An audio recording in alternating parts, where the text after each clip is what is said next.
Their Excellencies, Mr. Errol Charles, Acting Governor General of St. Lucia, and Mrs. Lucia Charles.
Honorable Justices of Appeal, Judges and Masters of the Eastern Caribbean Supreme Court,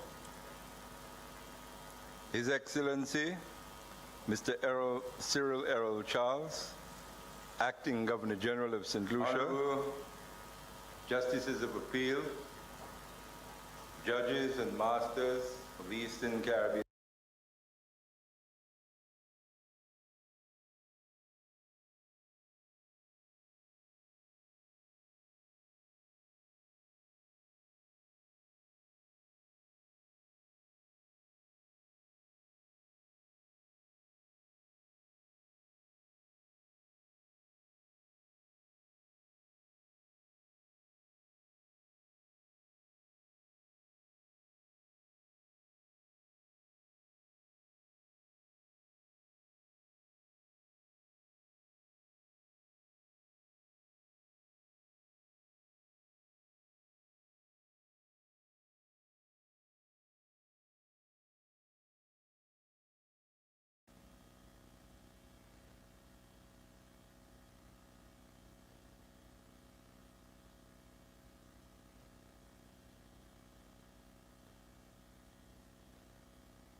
as I said once, and it was said a few more times after,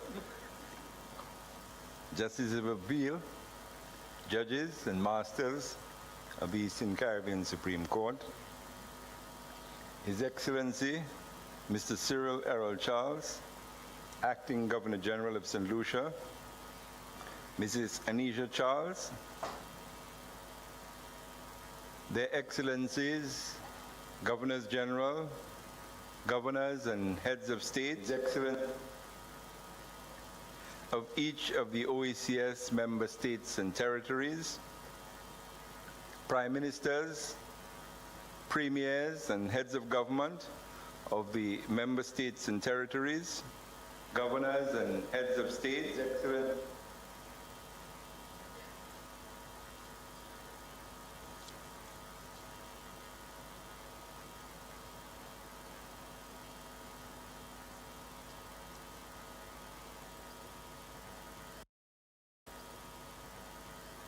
Honorable Heads of Regional Judiciaries, retired judges of the Eastern Caribbean Supreme Court, Honorable Leslie Mondesi, Attorney General of St. Lucia, and Honorable Attorneys General of each of the other member states and territories, Ministers of Government of St. Lucia and of each of the other member states and territories,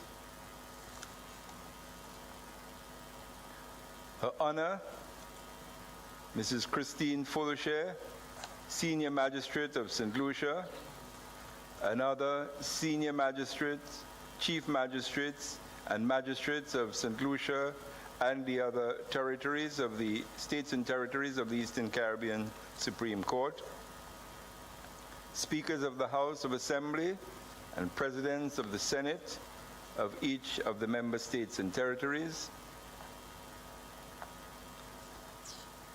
leaders of the opposition of the member states and territories, members of the House of Assembly of St. Lucia, and members of the parliaments of other member states and territories, His Excellency Dr. Didicus Jules, Director General of the OECS Commission, House of Assembly of St. Lucia, and members of the parliaments of other member states and territories, His Excellency Dr. Didicus Jules, this is being broadcasted live in 9 countries. House of Assembly of St. Lucia, and members of the parliaments of other member states and territories, His Excellency Dr. Didicus Jules, this is being broadcasted live in 9 countries. House of Assembly of St. Lucia and members of the parliaments of other member states and territories, His Excellency Dr. Didicus Jules, this is being broadcasted live in 9 countries.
have been assured that I can now restart, but I must, of course, start with my sincerest apologies. I cannot explain either what happened, how it happened, why it happened, and more especially why it took so long to be rectified. I must proceed, however. Mr. Darsaran Green, Director of Public Prosecutions of St. Lucia, other DPPs of the member states and territories,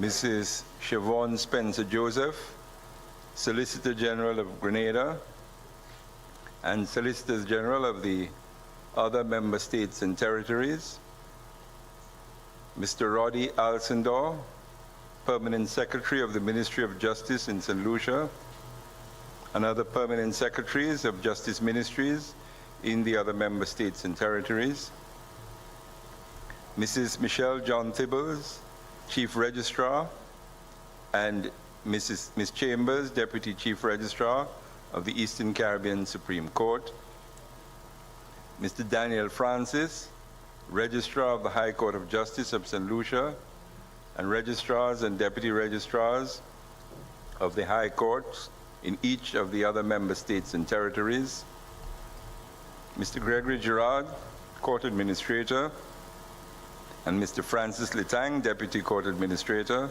of the court's headquarters, and court administrators of each of the other member states and territories, Ms. Jean Dyer, President of the OECS Bar Association, Mr. Raman Ravino, President of the St. Lucia Bar Association, and Presidents of the Bar Associations of each of the other member states and territories,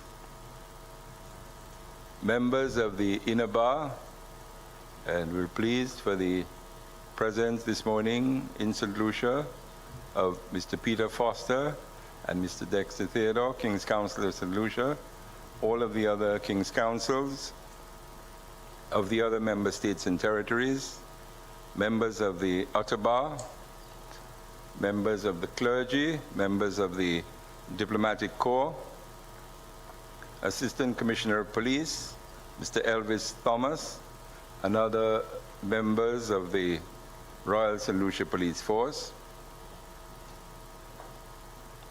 Mr. Chris Felix, Acting Deputy Director of the Bordelais Correctional Facility, and heads of correctional facilities in the other member states and territories, staff of the court's headquarters and of the court offices in each of the member states and territories, distinguished guests, students. I'm very happy to see some of our students present,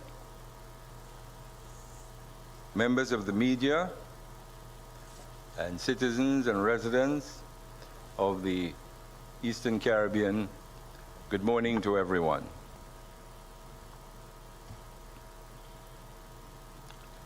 It is my duty and my responsibility this morning, but also my honor and my pleasure to welcome all of you to the ceremonial opening of the 2005 law year, whether you are present in person or virtually.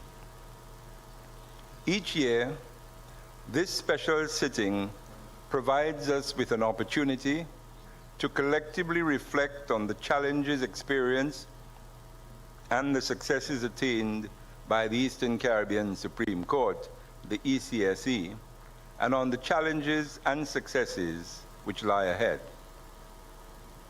I've had the pleasure for the last 15 years of being a participant at the formal opening of the law year.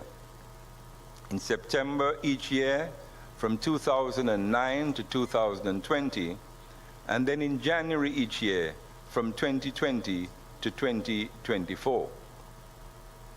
From 2009 to 2011, I participated as a High Court judge. From 2012 to 2024, as a Justice of Appeal, and I do so now in the capacity of Acting Chief Justice. During those 15 years, the Eastern Caribbean Supreme Court has overcome countless challenges and celebrated many milestones.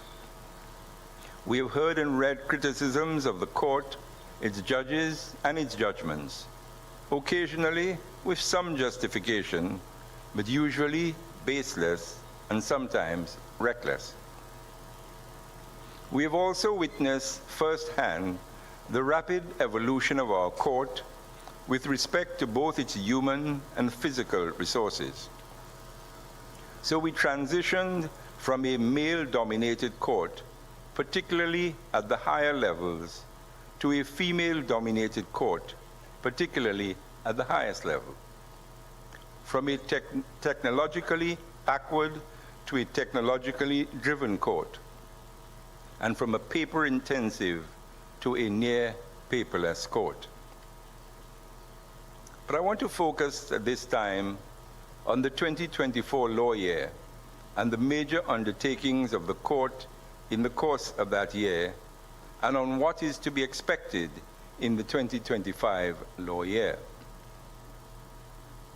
The three major undertakings of the court in 2024 were the electronic litigation portal, commenced before but completed in 2024, the introduction of AI technology, commenced in 2024 and to be continued in 2025 and beyond, and the public education program, commenced in 2024 and to be continued in 2025. Before the retrospective look, however, at the undertakings of 2024 and the prospective look at 2025 undertakings, I want to highlight for a while the volume of judicial work undertaken by this court. The statistics for 2024 are not yet available, so I will use the 2023 figures to tell the story of the work of the court in the course of 1 year. In 2023, a total of 7,742 cases were filed in the high courts in the 9 member states and territories of the Eastern Caribbean Supreme Court, whilst 8,083 cases were disposed of. This is a clearance rate of over 100%. Meaning that the high courts as a collective are hearing more cases than are being filed, so that a dent is being made on the backlog of cases in the system. This is a promising indication that we have begun to reduce the case backlog. Indeed, this is the 3rd consecutive year of an over 100% clearance rate, with an upward movement from 68.13% in 2021 to 104.4% in 2023. Clearance rates, though, are far from even, with a variation from 256.4% in Antigua and Barbuda to 34.62% in Dominica. The upward trend in the overall clearance rates may be credited to the impact of the implementation of the first 2 phases of the electronic litigation portal across all of the member states and territories. But robust measures are required to bring up to speed the states and territories with clearance rates of below 100%, particularly those with clearance rates as low as 34.62%. A total of 454 matters were filed in the Court of Appeal in 2023. The court, meaning the Court of Appeal, heard 324 matters in the full court sittings and 499 matters in chamber hearings. The court delivered 97 written judgments and 473 oral judgments. Like in the High Court, there is currently a more than 100% clearance rate of matters filed in the Court of Appeal. It is also evident that there is a very heavy caseload dealt with by the Court of Appeal, which is very significant given the relatively small size of the appellate bench. So both the High Court and the Court of Appeal of the Eastern Caribbean Supreme Court have been performing very well in terms of the clearance rates for matters filed in the courts and the rate of delivery of judgments in matters heard by the courts.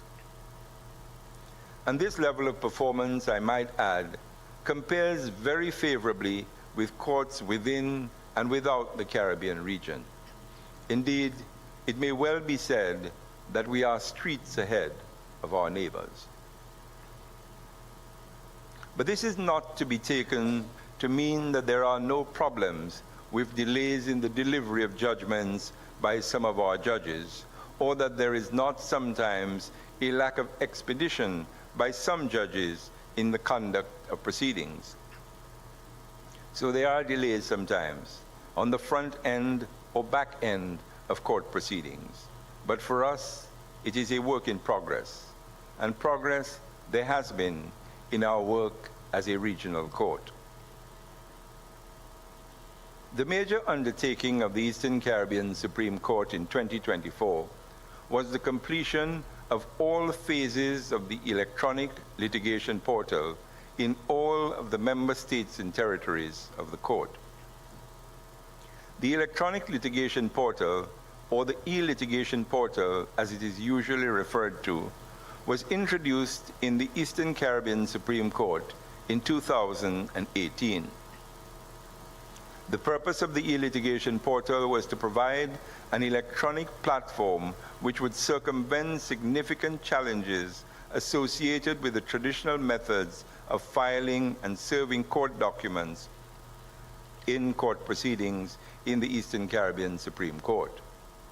In the 6 years since it was first introduced, the e-litigation portal has successfully transformed what was a time-consuming and resource-intensive process of filing and serving court documents into one which is efficient, cost-effective, transparent, and reliable. The e-litigation portal, it can be said, is the vehicle in which we drove from the practices of the past to the procedures of the present. The process of installation and operation of the e-litigation portal began in the British Virgin Islands in November 2018, from when all High Court civil cases in the BVI had to be filed on the e-litigation portal. And the process was completed in Montserrat in December 2024, from when all criminal cases in Montserrat had to be filed on the e-litigation portal. All the other case types in Montserrat and all case types in all of the other member states and territories had by then been onboarded on the e-litigation portal. Until 2018, when the filing of court documents on the e-litigation portal first began, the Eastern Caribbean Supreme Court was a virtual paper factory, generating large quantities of paper to institute and conduct proceedings in its court, whether in the High Court or the Court of Appeal. Every document to be filed in the High Court had to be filed at least in triplicate if there were only two parties to the proceedings.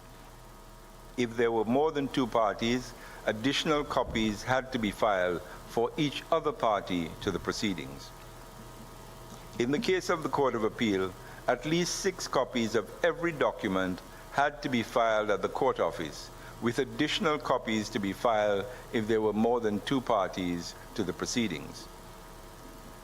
Given that there were 7,742 cases filed in the High Court in 2023 and 454 filed in the Court of Appeal in that same year, with an average of no less than 100 pages of statements of case, witness statements, submissions, and exhibits for each High Court case, and at least the same number of pages of notices and counter notices, transcripts of proceedings in the court below, and submissions for each Court of Appeal case.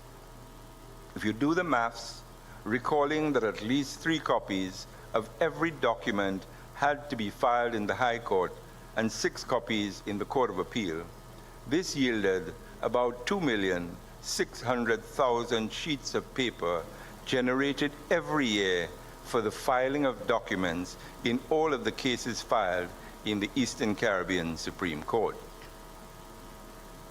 With the onboarding now complete as of December 2024 of all matters filed in the High Court and the Court of Appeal, and the requirement now to download a copy of only the originating documents in a case for service on the other side, that is, the claim form and statement of claim in a High Court case and the notice of appeal in a Court of Appeal case, this generates only about 116,000 sheets of paper for High Court cases and about 4,500 for the Court of Appeal, yielding a total of about 120,500 sheets of paper every year for the institution and conduct of proceedings in the High Court and Court of Appeal.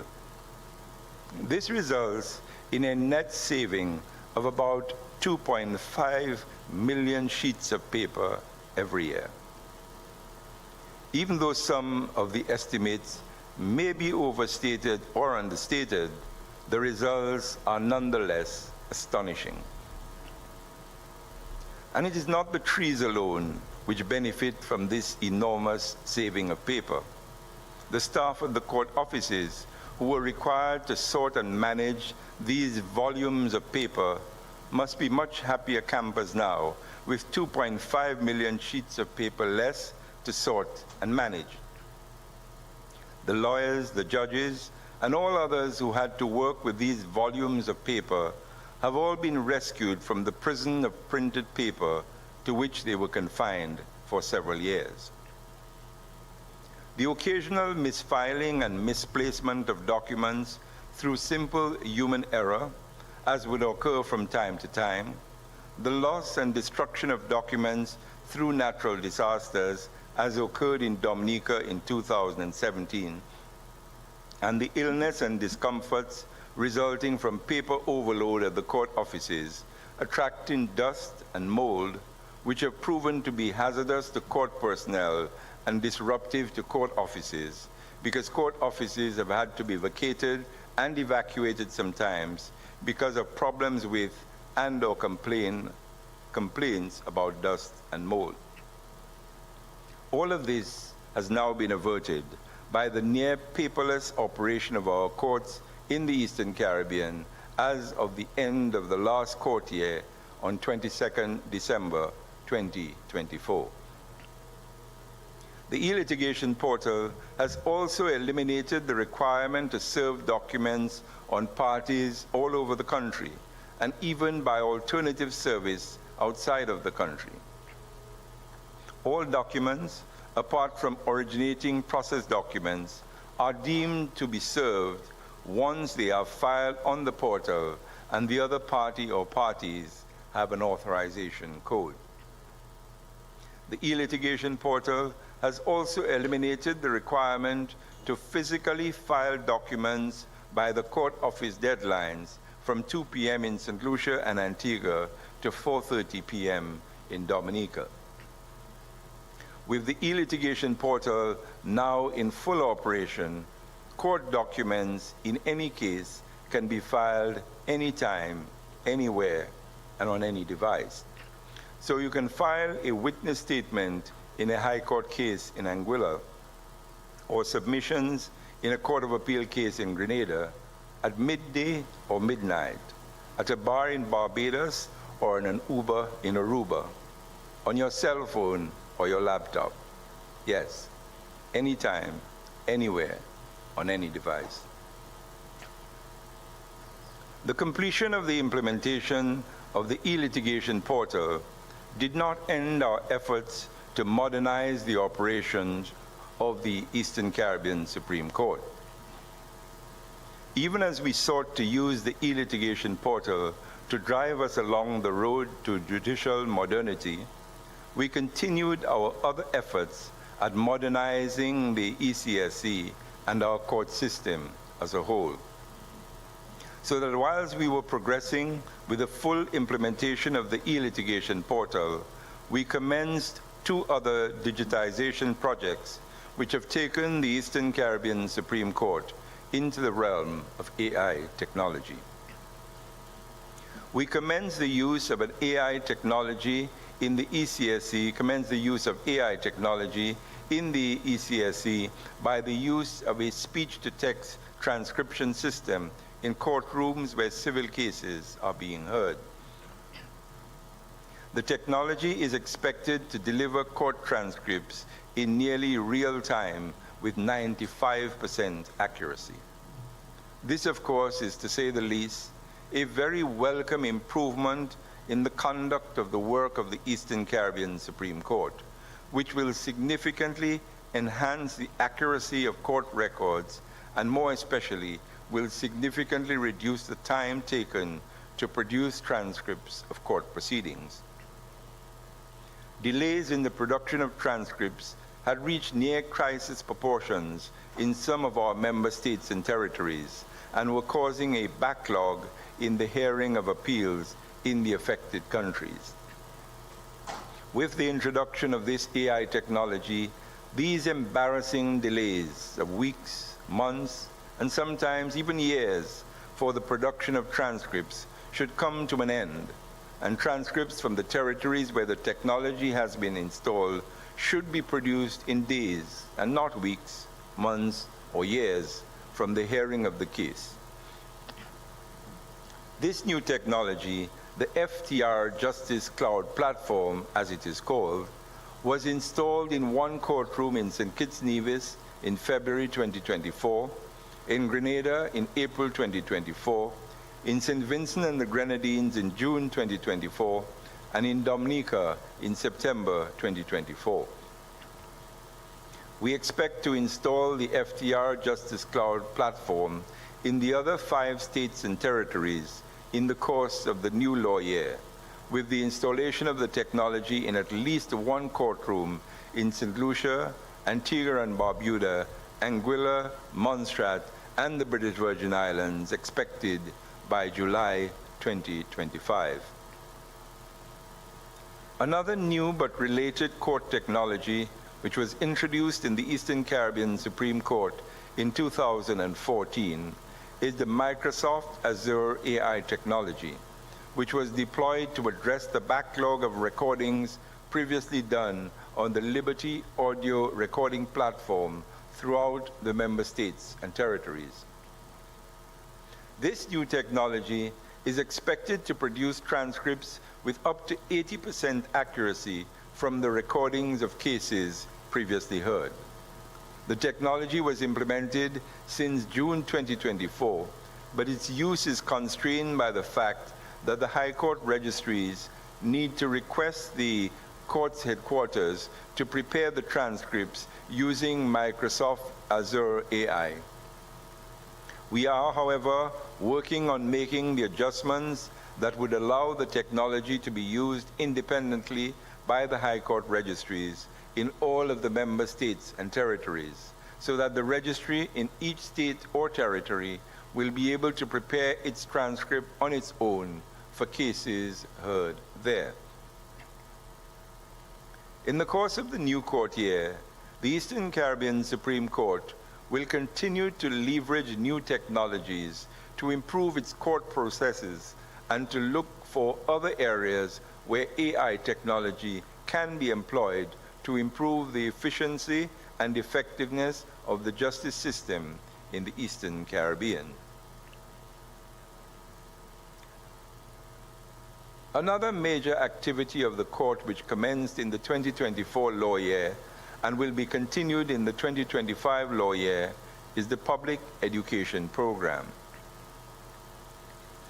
I have long held the view that there is insufficient knowledge and understanding about the court system in the Eastern Caribbean. And by the court system, I mean all of the courts which operate within our common juridical space. The Eastern Caribbean Supreme Court is the centerpiece of the court system in the Eastern Caribbean, but it is not the only institution within our court system. The ECSC comprises the High Court in each of the 9 member states and territories served by the court, and the Court of Appeal, which is a single court hearing appeals from the high courts of all of the member states and territories, and also from the Magistrates' Court. But apart from the High Courts and Court of Appeal, which make up the Eastern Caribbean Supreme Court, there are courts at the base level and at the apex level of our court system. At the base level of our court system is the Magistrates' Courts, which operate in all of the member states and territories. The number of magistrates' courts in the member states and territories range from 1 in Montserrat to 14 in St. Vincent and the Grenadines. At the apex of our court system is the Judicial Committee of Her Majesty's Privy Council, usually referred to as the Privy Council, and the Caribbean Court of Justice, usually referred to as the CCJ. 2 of the 9 member states of the Eastern Caribbean Supreme Court, namely Dominica and St. Lucia, have the CCJ as their final court of appeal, while the other 7 member states and territories continues to have the Privy Council as their final court of appeal. But is our court system and its various components understood by the public? The answer is a resounding no. And this lack of understanding is not restricted to the hypothetical man on the street. It exists too amongst men and women in every strata of the countries in this common juridical space that we share. The same is true of the awareness of our citizenry about the judicial officers who man the court system. Who or what is a magistrate, and how is this judicial officer referred to? Who is a judge, a High Court judge, Court of Appeal judge, CCJ judge, and the law lords who preside over cases in the Privy Council? Who are these people? What do they do? What are they called? None of these are questions which can be answered by most of our citizenry in the Eastern Caribbean. There are several other aspects of our court system and our judicial system which are not understood by the people served by them. And I should add in passing that this lack of understanding is made worse by the wholesale consumption of American television, with its Judge Judys and other such fictional characters, and its real-life US $150 million awards for criticizing an election clerk, which both reflect a court system very different from ours, but mistaken by many to be the same or similar. To combat this lack of understanding and awareness, I have initiated a public education program designed to educate the people of our 6 states and territories about our judiciary and our court system as a whole. There are various components of the public education program, 3 of which have already commenced.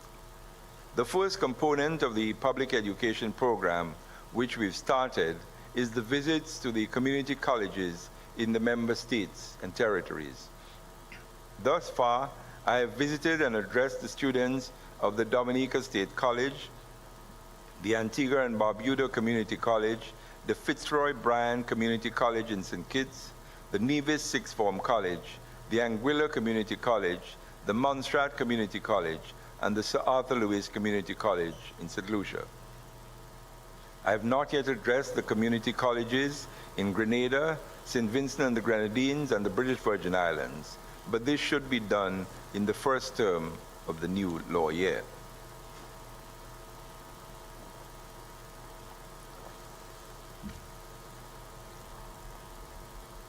The school visits and interactive exchanges with the students were for me very valuable to both the court and the students in terms of breaking down barriers between the community and the court and demystifying law and its practices and procedures. The second component of the public education program, which was started in 2024, is the lecture series, which aims to address issues of interest and concern to the bench, the bar, and the public. The first lecture in the series was delivered by Senator Garth Wilkin, the Attorney General of St. Kitts and Nevis, who spoke on the topic, and I quote, "Justice Without Borders, the Legal Practitioner's Perspective and the ECS's Reality," end of quote. Senator Wilkins' lecture was delivered at the Marriott Hotel in St. Kitts and was very well attended and very well received. It was also live streamed to a virtual audience. The next lecture in the series will be delivered during the course of the first law term between tomorrow, 11th January, and Wednesday, 16th April, 2025. The date, venue, and speaker will be determined and circulated by the Public Education Committee, which is responsible for coordinating the public education program. The third component of the public education program, which also started in 2024, is the conversations with the Chief Justice. The first of the conversations took the form of an interview with Mrs. Natalie Jolie Fannis, a communications specialist from St. Lucia. The interview is expected to commence broadcasting in the course of this month. The first interview was very wide-ranging in its content, but those which follow may be narrower in their focus or range. There are other components of the public education program, including a regional debating competition among community college students, an animation and art competition among primary and secondary school students, an exhibition, panel discussions, seminars, workshops, conferences, and other such forums for discussion of issues of interest to the public and relevance to the Eastern Caribbean Supreme Court and the court system in its member states and territories. In terms of other undertakings of the Eastern Caribbean Supreme Court commenced in the last court year and continuing to the next, the court has secured funding for and undertaking projects aimed at improving justice administration across the Eastern Caribbean. One such project, which has recently commenced, is the Opportunities to Advance and Support Youth for Success, OASIS, which project was developed through the ECSE's partnership with the OECS Commission and the United States Agency for International Development, USAID. The project is aimed at transforming the youth justice system by providing pathways for diversion, rehabilitation, and reintegration of children and youth in conflict with the law. The project also emphasizes strengthening data systems to guide decision-making and enhance case management for these youth. The Eastern Caribbean Supreme Court is eager to fulfill the mandate of this project within its 2-year duration. To do so, the court needs and intends to focus on the introduction of criminal mediation and the continued support of the expansion of the family division across our 6 member states. We are of the view that the extension of the practice of mediation to our criminal courts is certain to alleviate the persistent case backlog, as it has done for civil matters. By implementing criminal mediation, the Eastern Caribbean Supreme Court aspires to do the following. 1, reduce court dockets by addressing minor offenses promptly, thereby alleviating the burden on court schedules and allowing for a greater focus on more serious cases. 2, engage alternative sentencing guidelines by supporting initiatives aimed at reducing prison overcrowding, particularly in relation to youth offenders who should not be placed alongside adult offenders. And 3, utilize criminal mediation as a diversionary measure by offering child and youth offenders reformative strategies without the lasting repercussions of a criminal record. We are optimistic that this project will realize tangible, positive, and enduring impacts on the criminal justice system. We also look forward to strengthening the Family Division pilot project for Antigua and Barbuda and realizing opportunities for expansion of the Family Division in Dominica and Grenada. Two other projects which commenced in the last year are the Partnership of the Caribbean and European Union on Justice Project, what is called the PACE Justice Project, implemented by the United Nations Development Program and funded by the European Union, and also the Justice Education Society, the JES project, funded by the Government of Canada. Both projects will focus on criminal backlog reduction in select member states. Further details on these very key projects can be obtained from the ECSE's annual report for 2023 to 2024, available on the court's website. There are also several other small projects which the court has undertaken and or completed within the last year, which time will not permit elaboration on, but information on which can be obtained from the annual report available on the website. Among the other undertakings of the Eastern Caribbean Supreme Court in the course of 2024 law year were education and training activities designed to improve the knowledge base of both judicial and non-judicial staff of the court. The Judicial Education Institute, JEI, which is the educational arm of the Eastern Caribbean Supreme Court, organized and hosted various activities during the course of the year with the aim of broadening and deepening the knowledge base of judicial officers and court staff within our sub-region. Some of the activities were for the benefit of judicial officers, while others were mainly for the staff of court offices in the member states and territories. By all indications, all of the activities organized and hosted by the JEI were successful and met their desired objectives.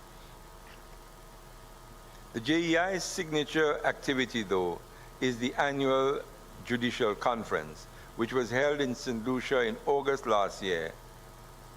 Judges and masters and other officers of the court convened at the Coco Palm Hotel at Rodney Bay in Groseille, St. Lucia, to engage with an impressive panel of facilitators who made presentations on topics related to the subject matter of constitutional and administrative law.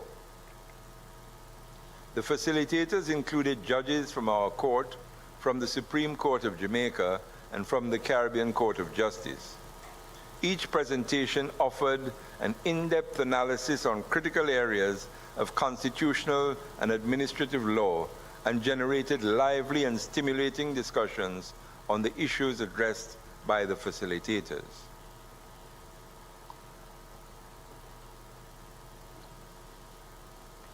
The JEI's programs are expected to be increased this year, with its signature event scheduled to be held in August this year on a date, time, place, and topic yet to be determined. The JEI has also partnered with the OECS Bar Association by providing facilitators to present at the 18th Regional Conference held in St. Lucia in October 2024. This partnership with the OECS Bar Association is symbolic of the ECSE's commitment to fostering a cooperative relationship between the bar and the bench, and I look forward to the continued advancement and enhancement of this relationship.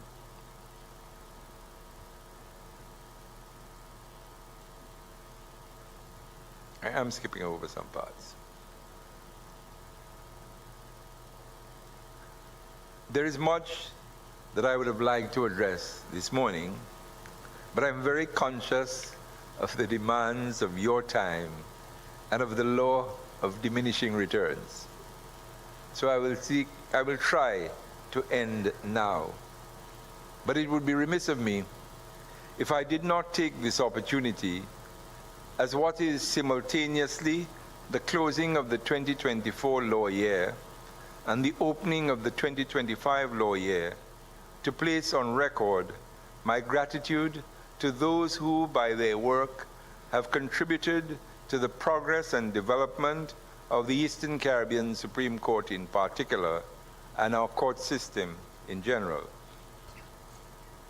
I extend heartfelt thanks to the appellate and high court judges and masters of the Supreme Court who have served this court well in their years on the bench, especially during the course of the last year.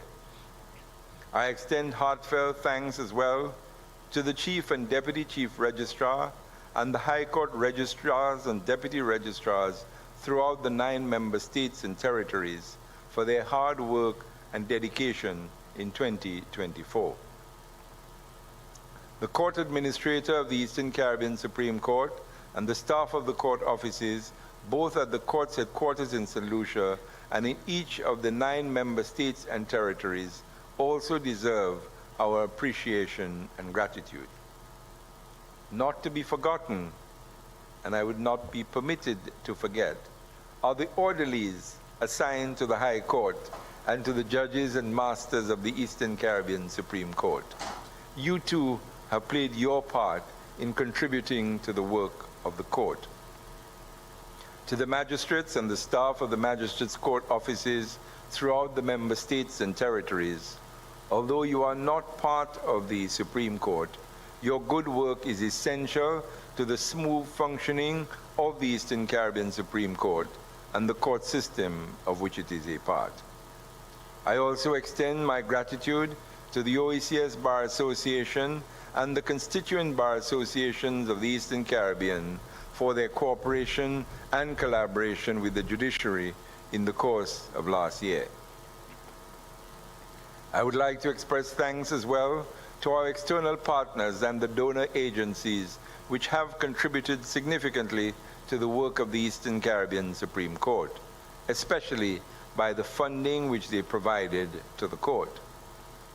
These partners and donors include the Government of Canada, the United States Embassy, the British High Commission, the European Union, UNICEF, UN Women, UNDP, USAID, the University of the West Indies, and the OECS Commission.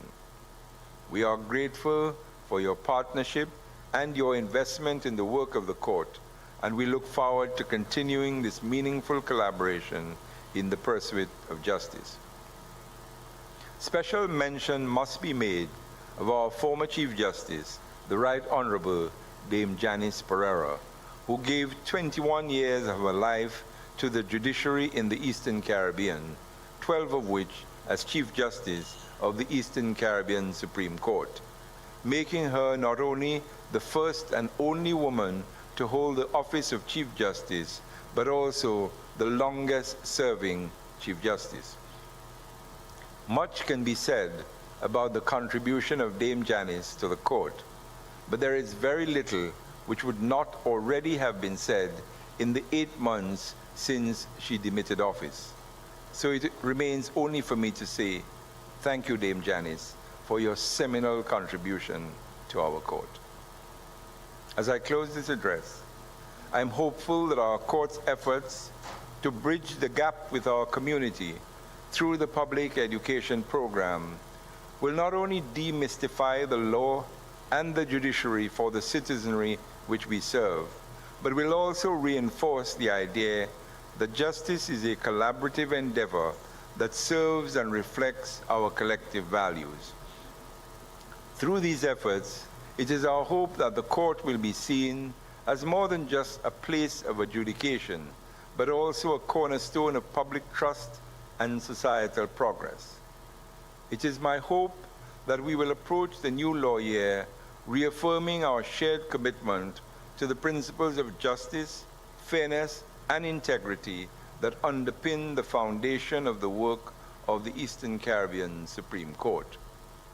Together, we have the opportunity to make a meaningful impact in our communities and to uphold the ideals that are the bedrock of our legal system.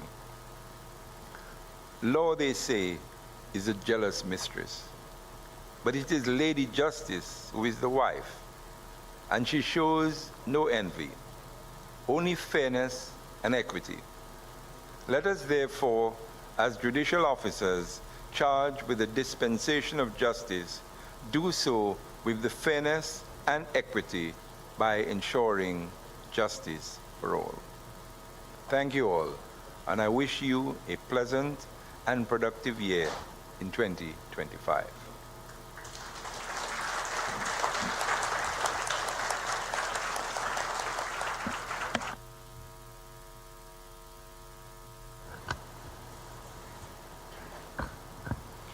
His Lordship, the Honorable Mr. Mario Michel, Chief Justice, Acting, Their Excellencies, Heads of State of the OECS, Honorable Heads of Government of the OECS, Honorable Justices of Appeal, Judges and Masters of the Eastern Caribbean Supreme Court. With your gracious permission, I shall adopt the protocol list as thoughtfully established by His Lordship, the Honorable Mr. Mario Michel, Chief Justice. Good morning. Welcome to this special sitting marking the opening of the law year 2025. I am Justice Taylor Alexander, a resident High Court judge in St. Lucia assigned to the Criminal Division, and I am your Master of Ceremonies for this sitting to mark the opening of the law year 2025. This year's opening adopts a blended approach with the court and some of our speakers physically present here in St. Lucia and others appearing virtually. We continue to embrace technology to bring us together despite the geographical divide of our 9 member states and territories. Having just heard the Honorable Acting Chief Justice's feature address, I do not doubt that you have all been inspired and look forward to the continued improvement of our justice system as the court navigates the changing tides while bridging the gap through community engagement. At this juncture in these proceedings, we will now hear from the members of the public and private bar of each of the member states and territories of the OECS. Our first speaker from the bar is none other than the Honorable Mr. Leslie Vincent Mondesi, Attorney General of St. Lucia. The Honorable Attorney General was born in Castries. He attended the R.C. Boy Primary School and later succeeded to St. Mary's College. During his earlier years, he served as prosecutor at the Office of the Director of Public Prosecutions and then went on to private practice. Mr. Mondesi has over 25 years of experience as an attorney. He is a conscientious and hardworking individual. In July 2021, Mr. Mondesi was appointed the Attorney General of St. Lucia. To present the address on behalf of the Attorney General of the OECS and St. Lucia, I present to you the Honorable Mr. Leslie Vincent Mondesi, Attorney General of St. Lucia.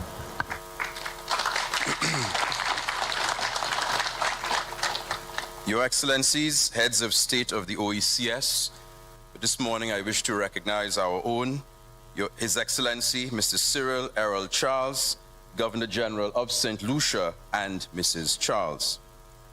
Your Lordship, the Honorable Mr. Mario Michel, Acting Chief Justice of the Eastern Caribbean Supreme Court, Honorable Heads of Government of the OECS, Honorable Heads of Regional Judiciaries, Honorable Justices of Appeal of the Eastern Caribbean Supreme Court, Honorable High Court Judges and Masters of the Eastern Caribbean Supreme Court, Honorable Ministers of Legal Affairs in each of the OECS member states and territories, my colleague Honorable Attorneys General in each of the OECS member states and territories, members of the Diplomatic Corps, and today I wish to recognize, I think I saw her this morning, Ambassador Escalona of Venezuela, who should be in the audience this morning, Honorable Chief and Senior Magistrates and Magistrates in each of the OECS member states and territories, learned members of the Inner and Outer Bar in each of the OECS member states and territories.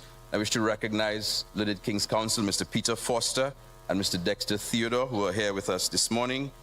staff of the court's headquarters and the High Court offices in each of the OECS member states and territories, members of the media, students present, ladies and gentlemen, good morning. It is an honor and distinct privilege to address you today at the opening of Law Year 2025 on behalf of my colleague Attorneys General of the 9 member states and territories that constitute the Eastern Caribbean Supreme Court. This year's theme, Accessibility and Awareness, the Eastern Caribbean Supreme Court Bridging the Gap Through Community Engagement, is indeed a thought-provoking and engaging subject. It provides an opportunity to reflect on the progress made in improving access to justice and increasing legal awareness within our region. It speaks to the core of the judicial mission in the Eastern Caribbean, a mission that seeks to make justice not a remote ideal, but an everyday reality for all. It invites us to reaffirm our commitment to the enduring values of justice, equality, and accessibility.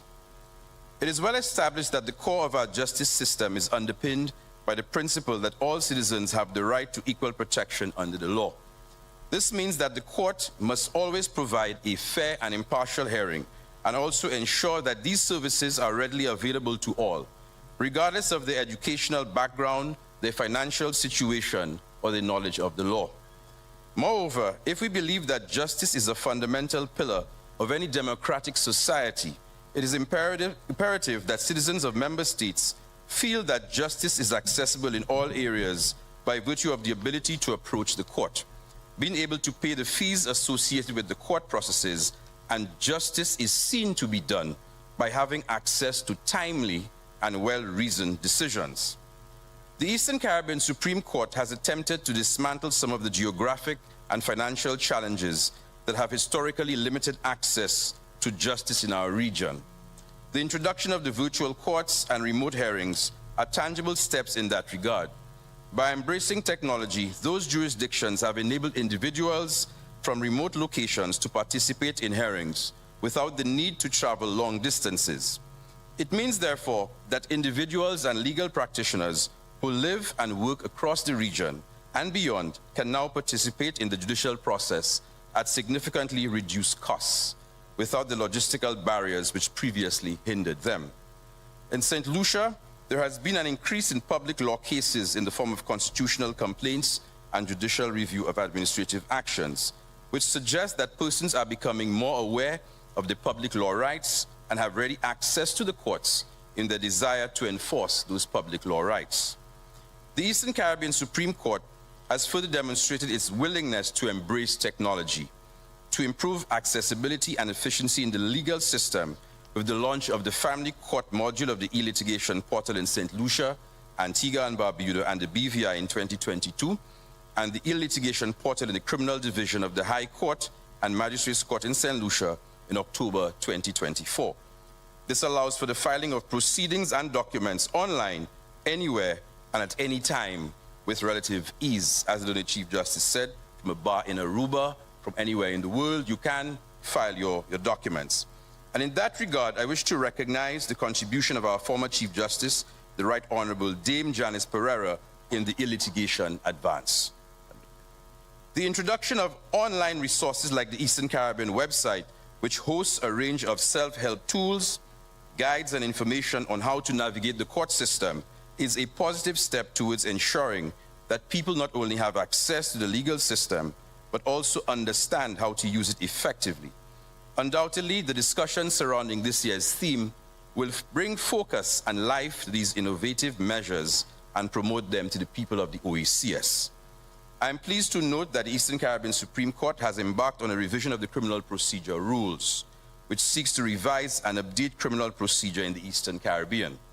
In an effort at making this an involved project, the court has asked that stakeholders and members of the public submit their comments, thus allowing the community to participate in criminal justice reform. In his budget address of 2024-2025, Prime Minister the Honorable Philip J. Pierre announced that the Alliance for Community Transformation, ACT, was launched in January 2024. The ACT initiative provides a practical framework for the holistic approach to crime, risk reduction, and prevention. This agency brings together support services, counseling, educational interventions, community outreach, crime prevention programs, law enforcement, and economic opportunities that are easily accessible to the youth at the community level. It is worthy that a similar program was recently signed by the Eastern Caribbean Supreme Court. On Friday, November 1st, 2024, the Director General of the OECS, Dr. Didicus Jules, and the Honorable Chief Justice signed a sub-grant agreement under the United States Agency for International Development, USAID-funded OASIS project. And OASIS means the OECS Opportunities to Advance and Support Youth for Success. The court will be able to use counseling, mediation, and alternative sentencing mechanism to divert children and youth in conflict with the law away from incarceration and towards rehabilitation. It is arguable that one of the most practical and effective ways to bridge the gap between the courts and the public is through community engagement. It is also commendable that the Eastern Caribbean Supreme Court has shown its ongoing commitment to community engagement over many years and must continue to build on the successes of its Justice in School tours and public education lecture series. The Eastern Caribbean Supreme Court must strengthen its community outreach program, which will continue to play a critical role in educating the public into the foreseeable future. Another notable example of this commitment is the mounting of this annual Eastern Caribbean Supreme Court Law Week initiative. During this week, legal professionals from across the region will engage in public education campaigns and legal literacy workshops. These activities have been successful in educating students who are present, young professionals and citizens on their legal rights and the importance of the rule of law. Every effort must be made to ensure that the educational activities of Law Week reach communities across the OECS, to ensure that legal knowledge is not confined to urban centers, but is also reaching rural communities. I firmly believe that more public forums, legal clinics, and partnerships with the community are needed to raise the awareness about legal rights and responsibilities of our people. These public interactions with the judiciary will provide much needed legal information and also promote a deeper understanding of the relevance of the law to the citizens of the OECS. As the judiciary listens to the needs and concerns of the people, and the people themselves gain a better understanding of the legal process, it will help to foster trust between the courts and the community. As I say, as a suggestion in the St. Lucian context, what about an Eastern Caribbean Supreme Court Town Hall Thursday in the communities around the island of St. Lucia, to meet the people of St. Lucia and engage them? Though English is the official language of the court in St. Lucia, we would like to see our court speak Creole to our people. You want St. Lucians to own the court? Then speak to us St. Lucians in our native language, Creole. I am aware that our present Chief Justice is quite versed in our Creole language and is an effective communicator in Creole, far better than I could ever be. And as I look up at the bench here today, I see a number of St. Lucians sitting on the bench. So let me say this. Vini dinu sakin lo dias premier, seti pays Caraïbes, sans nous accueillir OECS Supreme Court. I think only 6 persons on the bench may have understood what I just said there. I know Mr. Foster didn't understand what I said. But I will translate it and say, come tell us the people of St. Lucia, about this court called the Eastern Caribbean Supreme Court.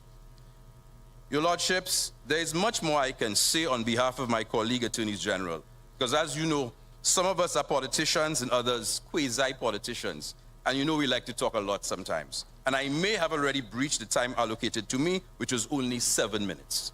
So in conclusion, I had an outreach, yes, I've gone over the 7 minutes. So in conclusion, as we commence the law year 2025, let us reaffirm our commitment to the principles of accessibility, equality, and awareness, and to creating a legal system that serves everyone, ensuring that all citizens of the OECS feel empowered to seek justice and participate in our legal system. I want at this time to reaffirm the commitment of the Attorneys General of the 9 territories that subscribe to the Eastern Caribbean Supreme Court. I thank you, my lady. Thank you very much.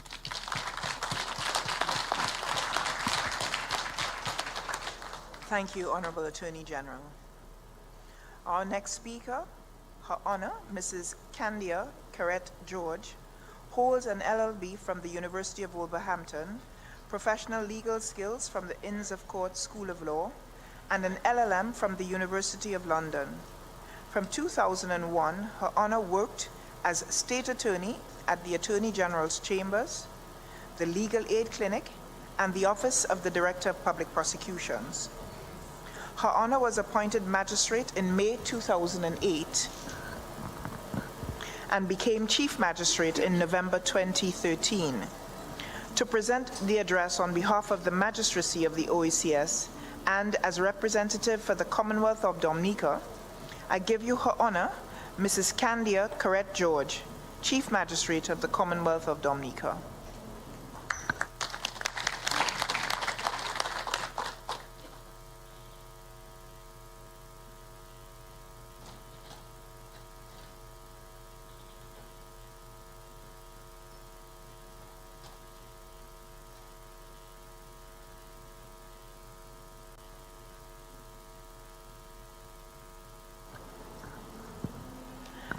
Chief Magistrate, we are not hearing you.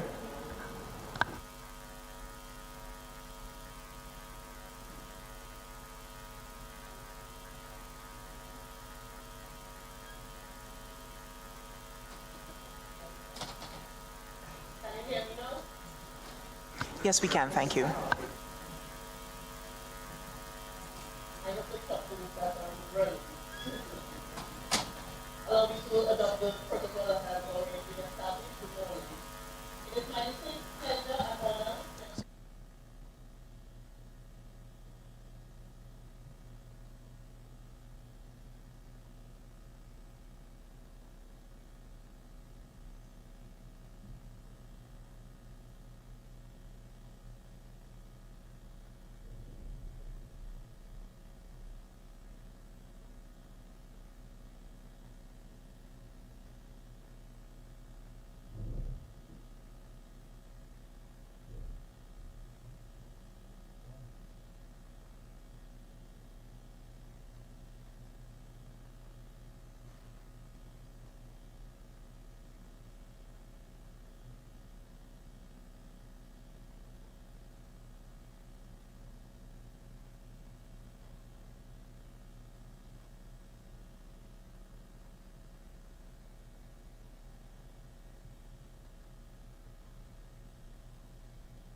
Let's sit inside here.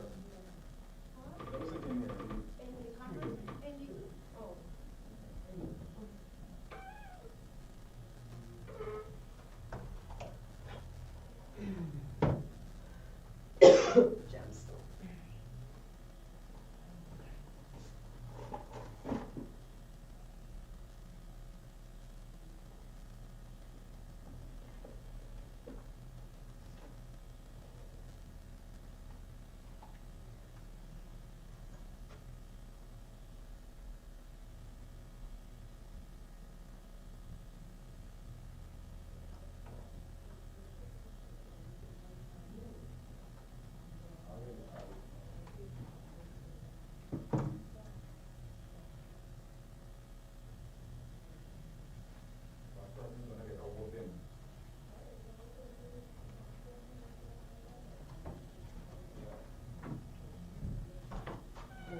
I prepare for our offices, people that in town and the offices. These chairs need cleaning. Yeah, I'm gonna let the guys who does the scrubbing to come and clean them. They could So be they power said- washed, Yeah, let the guy who does do it. vacuumed. So say one, so two. Meeting with the PS of that week, he's amenable. Apparently only one other person actually applied for the position, the specific position I applied. Yo, Akeem. Okay, alright, hold on. Yeah. That's the plumber.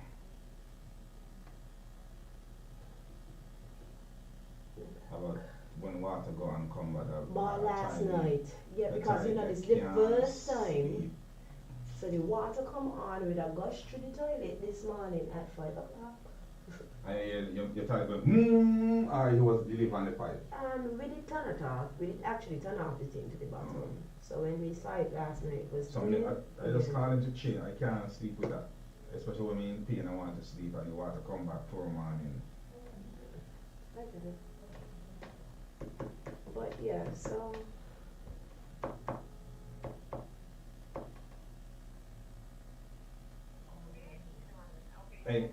Hey, you know home? Home? Okay. Okay, well the plumber is there. I was supposed to tell you that. So I was telling him to just wait for like 5 minutes? Okay, alright, yeah, alright. I'm supposed to be moving from where I live, hopefully, but you know yet. oh, Yeah. interesting. Who's your landlord? Teen son, called Library son, Abby, Library, tall dude. Gian is going to make the decision. 2 seconds, oh Lord. They're not kind of good, but You're not into it. yeah. It shouldn't be about personal issue, I think it's about It really person. should. Hey, she's gonna be there in 5 minutes, she just stepped out across the road, so she's coming back. Alright then, yeah, just give me 5 minutes, thanks, yeah, alright. So I went down there earlier this week. I went to the PMO because I went to 91 because it was previously on the and I explained this and I'll come to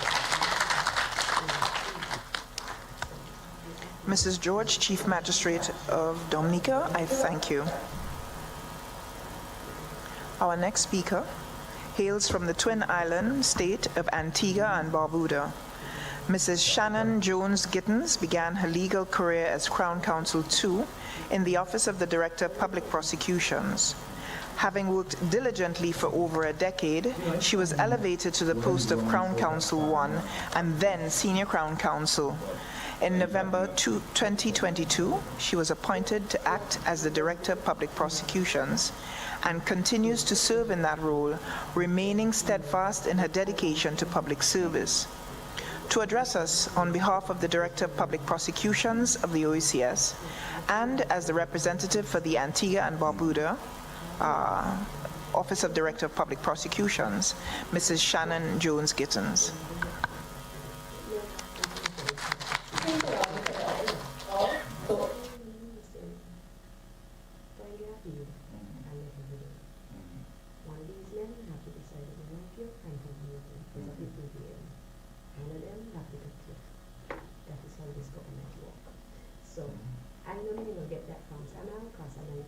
follow through, and honestly, I'm an office fan and I have to lie to people. So, they put it on those summons, and summons PS is PS for Abby. So not Val, Miss Ida, who I don't know, not the one for small business who I don't know, but she's reasonable, she's professional. You're not a young girl. Young girl. So this is Miguel Fleming, he's a country leader, I don't know, who went to Taiwan, I don't know. He is a squad, I don't know what it is. That's what I heard. He's direct, but I am direct. Yeah. So it could actually work. Mm-hmm. To that point, someone is not getting around the field that he is very Yeah. honest with him. So as far as managing the personality of a bunch of men with fucking He egos, was. I am like, again, I know who they be. Yes. He was the only missing element I can read. I said, look, I want to come, I want to do more. Mm-hmm. The work is messaging and communication. The public of St. Christopher and Needles are very suitable for that.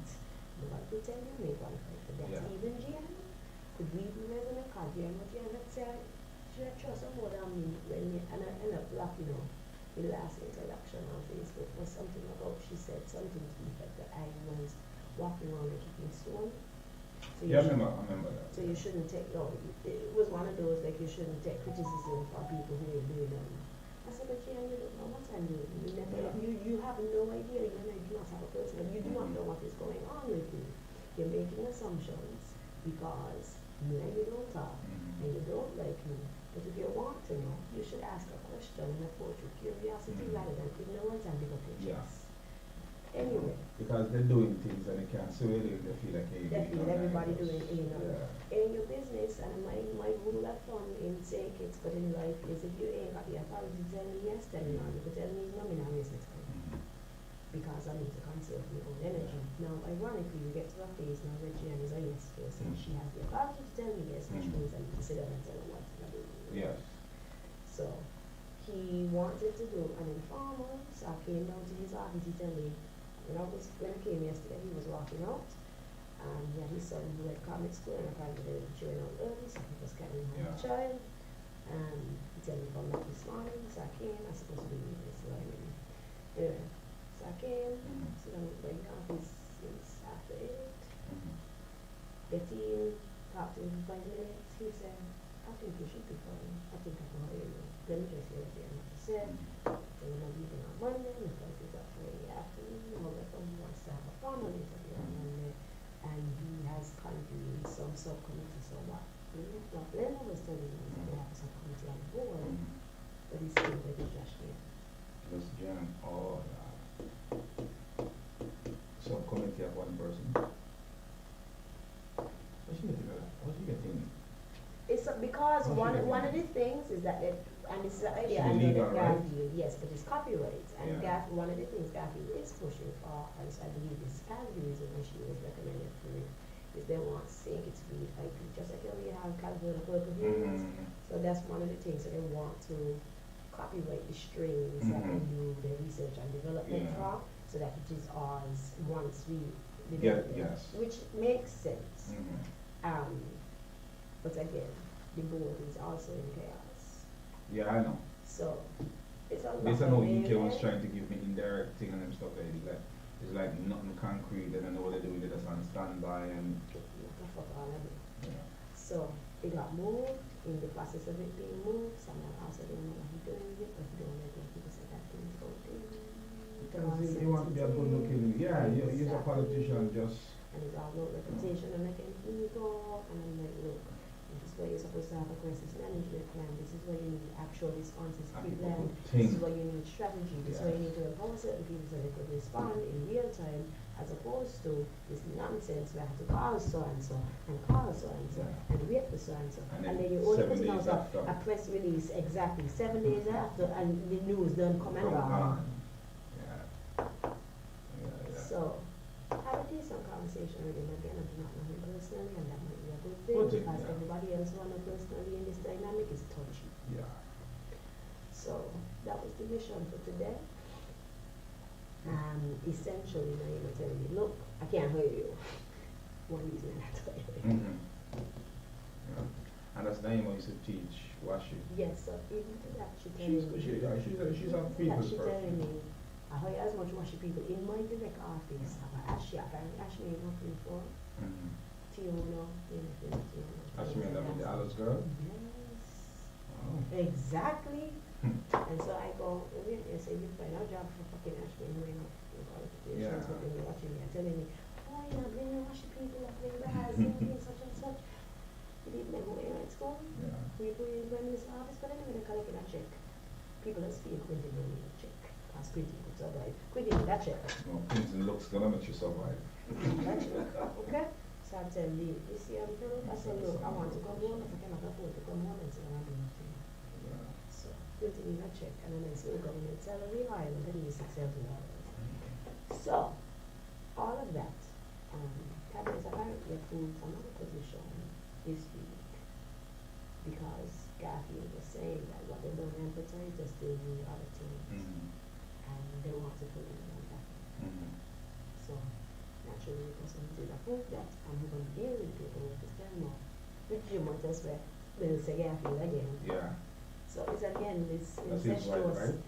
they're not married. Oh, but, Garfield is never married though. oh, God. I don't even think she wants that, to be honest, but they're not married. I know him since high school. If he means things. He live in Shiloh. Yes, yes. No, He ain't interested in marrying a person. So, anyway, all of that is to say, today was relatively productive. As much as I would like to be on vacation, things not going. Well, I tell you what, well, I want you to be on vacation and get a goddamn job. That would be. that would be a plus. This would make me in the house with Or the hospital and that might you be on see, the bum. you see that struggle you got through is for something. Like, let me tell you something what I realized in my life. I just always let me get knocked down, knocked back. And I realized I started to monitor myself. Honestly, me get knocked back, it means something good is coming. Yes, for. Yeah, so I gave you that more, that good. I'm manifesting. Yeah. So the other person who I ran into, up at Alex a couple of days ago, I ran into another one, is Romel. Yeah. So What's Romel Watkins? yes. Yeah, he's been like, you just called me, I have some money to go pay you. So I see him and I said, thanks for the help in the negotiation. When he said, you know about that, I said, yes, I very much I'm involved. Mm-hmm. Anyway, Romel also had me blocked. Oh, Lord. So, up to like when I left, when he was still, he asked me for my number, so I gave. Hey. Shouldn't I reach yet? Okay. Mm-hmm. Okay, just send me a WhatsApp message and I'll deal with you later. Alright, yeah, no problem. So I was surprised when he wanted to Thank you, Madam DPP Acting. Mrs.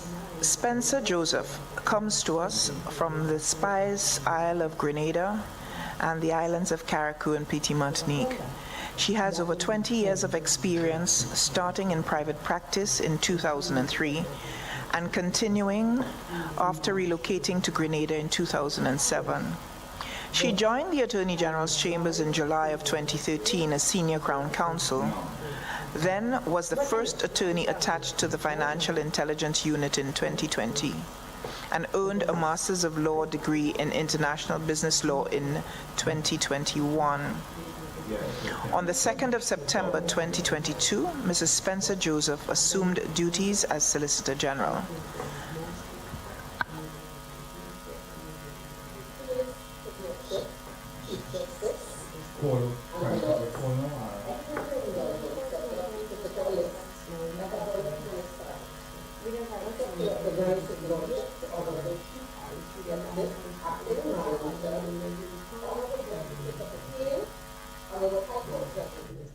But it will be cold when I get there. But I speak just me really do not lot of personal nothing. Somebody was like, oh, you're outside. I'm like, yeah, went to non-defense. I reached out everything done. I was surprised nobody capitalized on the weekend right after January 2nd because you had a whole week with a whole weekend, And 3 people are days. still- People are still here. And nobody had nothing. Many. That. so I'm trying to tell people just decide they're going to do what they're going to do to go all over. No, it's loan.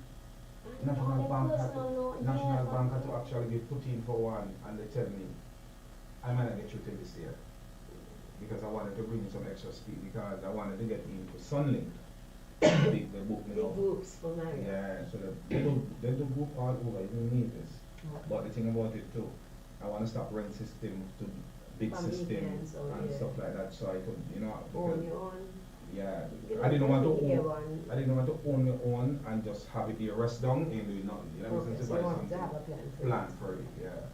Differently, you're working Raymond Blanc this weekend at, Yes. so that's tomorrow. You think I'm doing, well, I'm doing, Martin. What a business, so that's the all way, that's the I think all they're way. just white to it's not a real party, they're just more dining, Food, sitting down right? and So that's what I was eating. gonna ask, is it Yeah. buffet style Yes, or is it buffet. service? Buffet style. They will serve it like a water and stuff like that, but it's buffet and clean up the plate when you're done Yeah, and yeah, so yeah. forth. I want to do that, I want to, don't know if I'm rich, but I want to. Cause honestly, the other thing that has been interesting, I've been posting the pictures, but half the food don't taste like that. Oh. The food being, I mean, I eat the food not all the time. No, I never eat But the Packaway food food, so being I never consistent. eat Packaway food, so that would be the Somebody difference. gets a And I wanted complaint- to do Fisherman's complaint. Willow, I wanted to do that Mhm. last week, Sunday for brunch.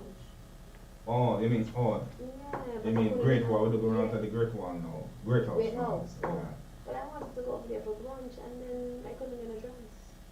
You could just I think, called 2, 3 Uber, these Uber situations, nobody's studying it. well, my Uber is back on island. It's Trevor, I just use a guy name. You remember Trevor? No, Tall Trevor, how you look? Me say he look white. Red skin. no. I know it's Trevor Archer and I know you don't know who Trevor Archer is, and Trevor ain't ever coming back to say it's that Trevor. But anyway, Not white Trevor, no. Trevor Archer. Trevor Archer is a white Archer, it's Paul Archer, but it's Paul I know, of course I know. He ain't ever coming back saying this. I know He he- don't even talk to them. Yeah. Oh, God. I know he. I think his mother used to teach convent. She Yes, used to teach Miss Archer. history. Yep. Yeah. Yep. Trevor used to eat here. When I was in junior high as a stress response. Used to pull out here and eat it. And sit in the corner and go. Oh, God. I used to teach him. Anyhow, so Trevor, you never come back saying this. My point. I need to find one of these men who are actually loyal, who are not playing the fields. Carl Gian. May nga call me. Nanin Carl Gian. May nga naman tomorrow. Hmm? May nga naman number. May nga number.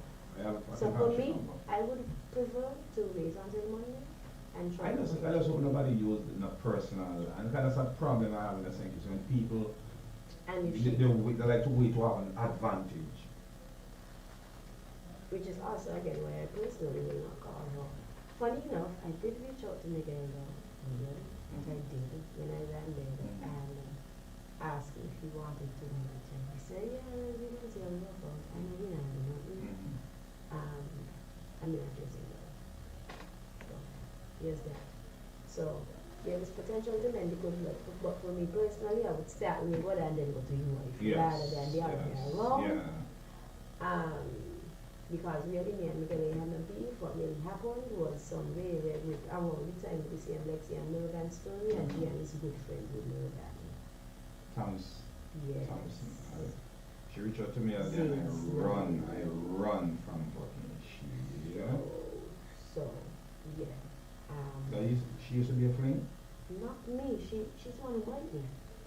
Oh. She's the one who Kenny Like set the up one with. who- Yes, who- who was over police. When No. you say killing, that's poor Cupid. Yes, Cupid. I get into Cupid had in Chikia, Cupid, and you know they had their race club and all them things. Anyway, but yeah, I don't know with her. You you know, have time, probably have to take a drive. to the And I asked if you have time. I want to go back there to save me money really because I have some serious money to pay out. okay, yeah. Are you available? I'll call him. I wanted to grab something to eat because we ate for the morning yet, so I was going to grab a smoothie or something and I didn't Yes, even know where to ma'am. go. Not eat yet.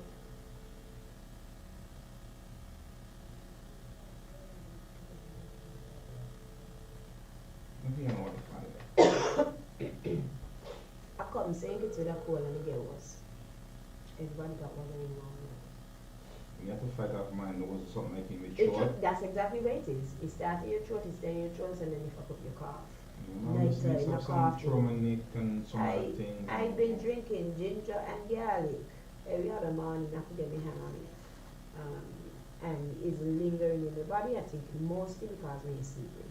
So, cold meal, rest, and water. Vitamin C. Yep. So, I am too disoriented because normally I am going to be gone for days. If that. Now, the clock stuck in a different time zone. Oh, yes.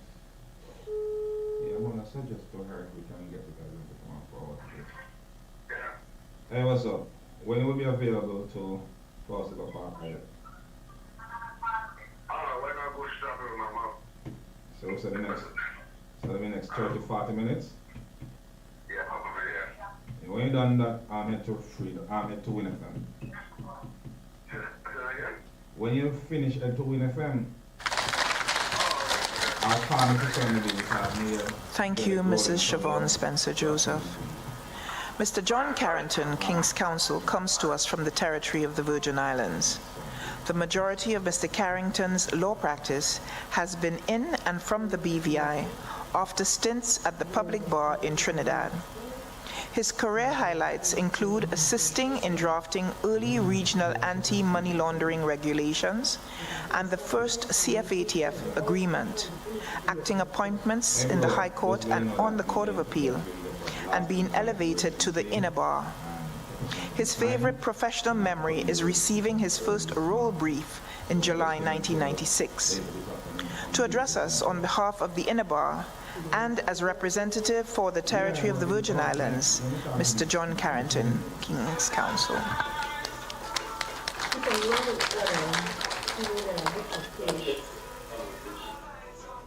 So when you tell these guys house and structure, you can't be saying a word. And so you know you lay down the tracks when your vocals. What they did, they cut off part of the other vocal, the other word, and pull another word over it. So you said, you know, here. So the two of them overlap at the same time. So as a DJ to mix that, know how you mix that. Because you have to have a, like when you sentence and you think the word. You make the song louder, you make the music louder than the vocals for that part. Yeah, but by the time And you try then to you bring drum the it next, out. by the time you try to play the next song, the two vocals still clashing.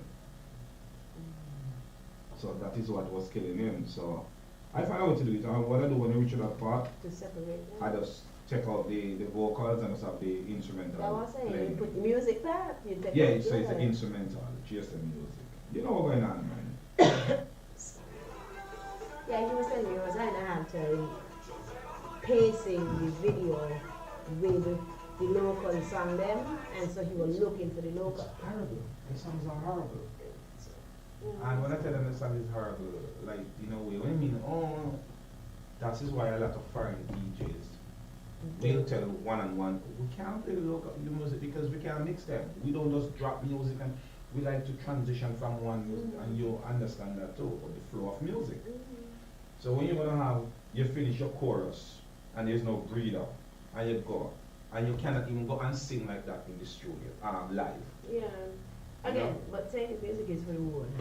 That's what it does make it for. It does make it so they can ring, ring, ring, ring, ring, ring, ring, and when I really want the word.